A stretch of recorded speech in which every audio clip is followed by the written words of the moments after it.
Buenas tardes. En este capítulo de hoy, el cual se llama La violencia en el tiempo, vamos a hablar sobre las consecuencias que trajo Pablo Escobar, todo lo que pasó en los años 90 y 80 y cómo se puede solucionar en el tiempo.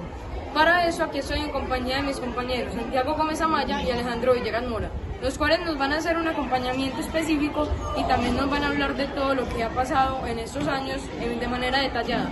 Entonces, quédense en este canal y muchas gracias. Bueno, y ahora hablando de mi compañero Jerónimo Álvarez. Ahora voy a exponer la violencia en los años 80 y 90. Principalmente fue caracterizada por los actos de violencia de Pablo Escobar y el Cártel de Medellín. Bueno, en esta época fue donde Pablo Escobar y sus cómplices empezaron a darse cuenta de personas muy poderosas e influyentes en el país. Estaban al contrario de lo que ellos decían y hablaban. Y eso molestó mucho a estos grupos, ya que los perjudicaban y los hacían quedar mal frente a la policía, a la prensa y a la gente de Colombia. Gracias a esto, Pablo Escobar y sus miembros empezaron a pensar sobre algunos actos de violencia con la gente más influyente que les estaba hablando mal. Entre ellos están Rodrigo Lara Bonilla, que fue un ministro de justicia en los años 80, que fue asesinado en un automóvil mientras él iba a su casa. También a otra persona fue a Luis Carlos Galán, el candidato de la presidencia en 1989, el cual decía que no iba a dejar a Pablo Escobar ni al Cártel de Medellín prohibir la ley de extradición y también el narcotráfico dentro de la política en la República de Colombia. Esos son los más principales, pero otros también fueron, por ejemplo, actos de violencia como fueron la bomba al periódico El Espectador, gracias a que El Espectador se refería a Pablo Escobar y al Cártel de Medellín con mucha fuerza y furia, gracias a actos atroces que habían hecho anteriormente. Entonces, luego también podemos decir la bomba al Boeing 7227 que iba de Bogotá hacia Cali, donde tenía como fin asesinar al candidato a la presidencia que estaba reemplazando a Luis Carlos Galán, César Gaviria, que era uno del reemplazo de Luis Carlos Galán en el Partido Libertador. Bueno, entonces, esas cosas fueron las que más influyeron al país y lo llenaron de terror en estos años 80 y 90. Específicamente, gracias a que cada 8 días se veían bombas. Yo porque nombro las más importantes, pero cada día habían bombas, asesinatos a personas, a jueces muy importantes en la República de Colombia y también a nuestro país y a las personas que querían verdaderamente alzar la voz. Estas personas fueron brutalmente asesinadas y eso fue lo que conllevó a una furia y a un conocimiento mundial de la violencia en Colombia en los años 80 y 90. Esto ha impactado mucho a Colombia, no solo por el pasado, sino para el presente y el futuro, ya que dejó un gran conocimiento a Colombia sobre un país con violencia, narcotráfico y asesinatos brutalmente. Esto siempre nos ha afectado para el desarrollo de nuestro país, lo que ha hecho que procesos económicos, políticos y sociales se ralenticen cada vez más y no permitan que Colombia se vuelva un país más rico y diverso en cuanto a su cultura y no ser conocido por el narcotráfico y la violencia. Bueno, esos fueron los actos de violencia más principales en Colombia. Ya puedo nombrar otros, los cuales son bomba a una sucursal del gobierno en 1989. También asesinatos a gente muy importante, de verdad, como ya lo habían hecho anteriormente. Luis Carlos Galán, César Gaviria, Guillermo Cano, que fue el presidente del periódico El Espectador. También el secuestro de muchos gobernantes y políticos de aquella época. Bueno, eso fue lo principal que pasó. Esto, ya como dije anteriormente, hizo a Colombia más aterrorizada y triste de lo que era antes, porque antes era una Colombia donde las oportunidades y el ambiente que se sentía en la vida era muy bueno.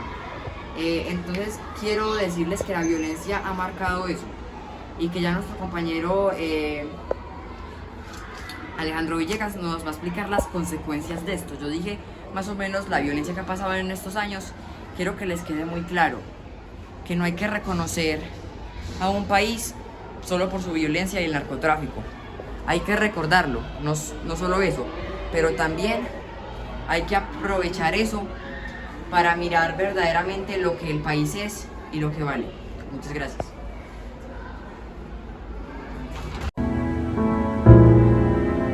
El guerrero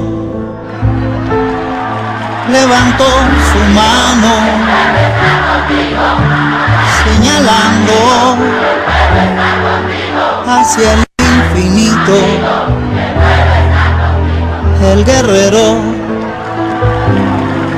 dice que estas lágrimas son la risa del mañana que me espera. El guerrero cabalgando entre las nubes me ha enseñado que estos prismas terrenales no son nada comparado con mi pueblo, que desde sus entrañas se libera. El guerrero sin miedo fue buscando inversiones en el campo de la industria, en el campo de la ganadería y en el campo de la construcción. Pero usted puede asegurar que su dinero nunca ha tenido vinculación con el narcotráfico. Siempre he asegurado que mi dinero no tiene vínculos con el narcotráfico. Busco la paz y siempre he predicado la paz y he anhelado la paz. Es que el ministro de Justicia le ha mentido al país aproximadamente 6 veces. Primero, le mintió al país cuando dijo que no conocía al señor Evaristo Porras. Segundo, le mintió al país cuando dijo que no había recibido cheques personales del señor Evaristo Porras. Tercero, le mintió al país cuando dijo que Pablo Escobar había sido el fundador del MAS. Cuarto, le mintió al país cuando dijo que Pablo Escobar tenía antecedentes penales en el gobierno de los Estados Unidos. También le mintió al país cuando le dijo, cuando sacó la carta del señor Bahamón, donde es una carta ingenua, es una carta débil en argumentos, un cheque girado por $1 millón y uno no tiene conocimiento que se gira a nombre de uno, es un argumento ingenuo y un argumento débil. Y por último, el señor ministro de Justicia le mintió al país cuando le dijo que no iba a renunciar. Vamos a ver qué pasa en estos próximos días.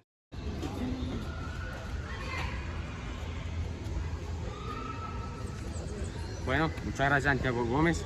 Bueno, vamos a hablar de las consecuencias que ha tenido esta violencia en los años 80 y 90, sobre los años 80 y 90 en Colombia.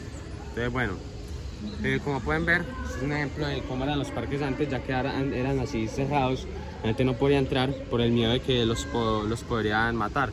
Eran así, los parques eran grises.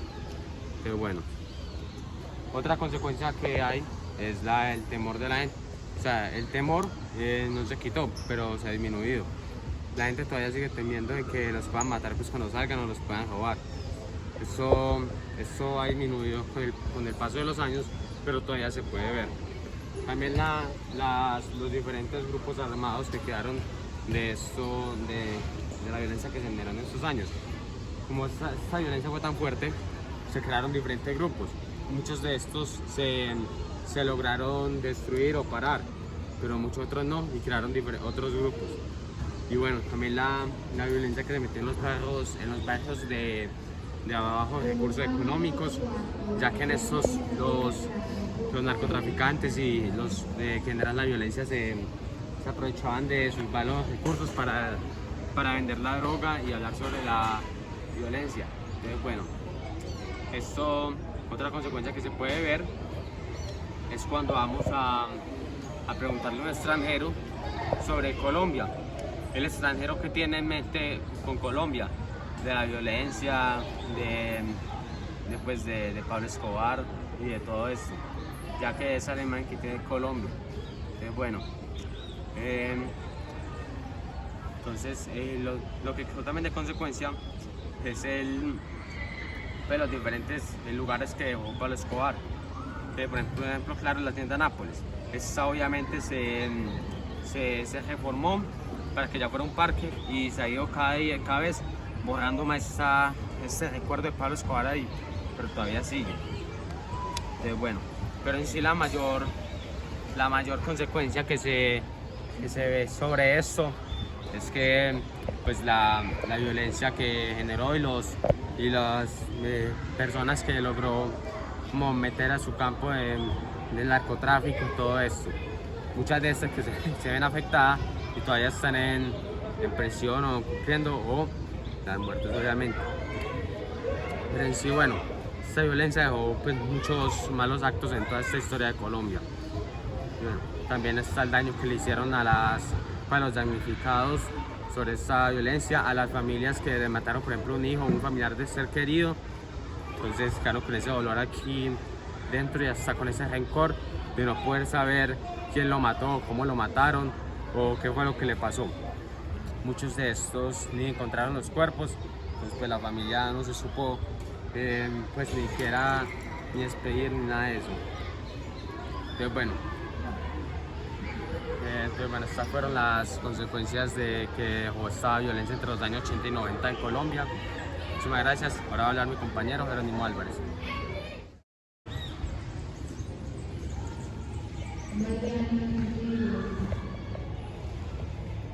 Listo. Empezando por darle las gracias a mi compañero Alejandro Villegas por todo lo que nos mencionó. Es algo muy importante tener en cuenta esto, ya que se evidencia como todas las problemáticas y consecuencias que hoy en día siguen estando. Por ejemplo, el mal reconocimiento que tiene Colombia a nivel mundial.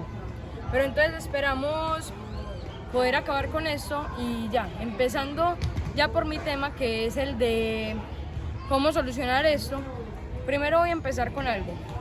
Lo que yo haría primero que todo sería darle más importancia a esto, porque esto es algo que se le toma importancia, claro, como cualquier delito, pero la verdad yo pienso de que se le debería tomar más importancia, porque esto vemos en letreros, en lugares públicos que dice, cuida esto, no dañes esto, pero no vemos en ningún lugar público como no al narcotráfico. Esto es algo malo, un mal camino. Entonces, empezando por eso, y ya la otra cosa sería como, por ejemplo, comenzar dándole más importancia a eso, pero en el sentido legal.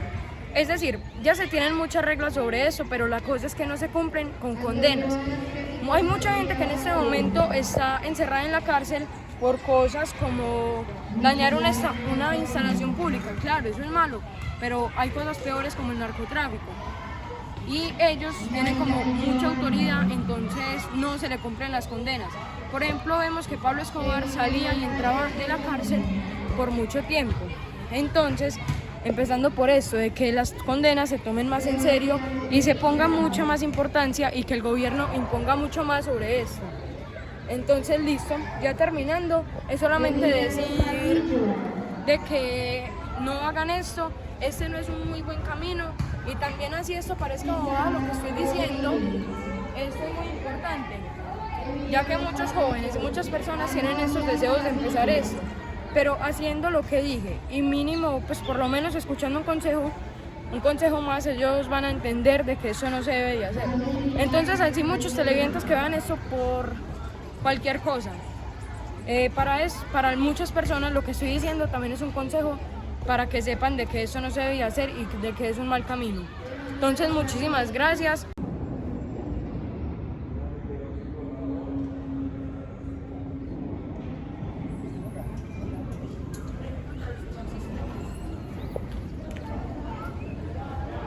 Y ahora como última parte de nuestro trabajo en el noticiero es la reflexión que nosotros hacemos sobre todo lo trabajado en el periodo. Bueno, lo que nosotros trabajamos en el periodo, por ejemplo, a mí me ayudó mucho a entender más la historia de décadas pasadas acá en Medellín y también en Colombia. También a reconocer mi país, o sea, Colombia, como un país reconocible no solo por el narcotráfico y por la violencia generada hace algunos años, sino también por la biodiversidad y cultura que se ha generado siempre y que siempre ha sido base y pilar de nuestro país. Eso fue lo que me ayudó y muchas gracias. La verdad, a mí lo que me ayudó fue en muchas cosas, ya que por ejemplo me ayudó a entender de que ese problema asesinó y nos quitó a muchas personas importantes. Un ejemplo de esto puede ser el Raval, ya que hizo cosas muy importantes y aún así fue asesinado. Además, poniéndolo lo de Gómez, ya, esas fueron como mis conclusiones de todo lo que aprendí en el periodo. Y además la salida me gustó mucho, ya que nunca había ido a ese parque y además me encantó porque tiene como muchos elementos importantes para la historia de Medellín y Colombia en general. Entonces ya le doy paso a mi compañero Jorge. Bueno, los temas me sirvieron mucho para mejorar mi conocimiento sobre el pasado de Medellín y la diferente violencia que ha habido aquí en la ciudad. Eso me sirvió mucho para ampliar mi conocimiento, como ya dije, y para saber el pasado. También la salida que hicimos a donde quedaba el edificio Mónaco me sirvió para aprender sobre historias, sobre las diferentes personas que vivieron en esta época, y el plan lector me sirvió también para ampliar mi conocimiento y saber más sobre esa época. Muchísimas gracias.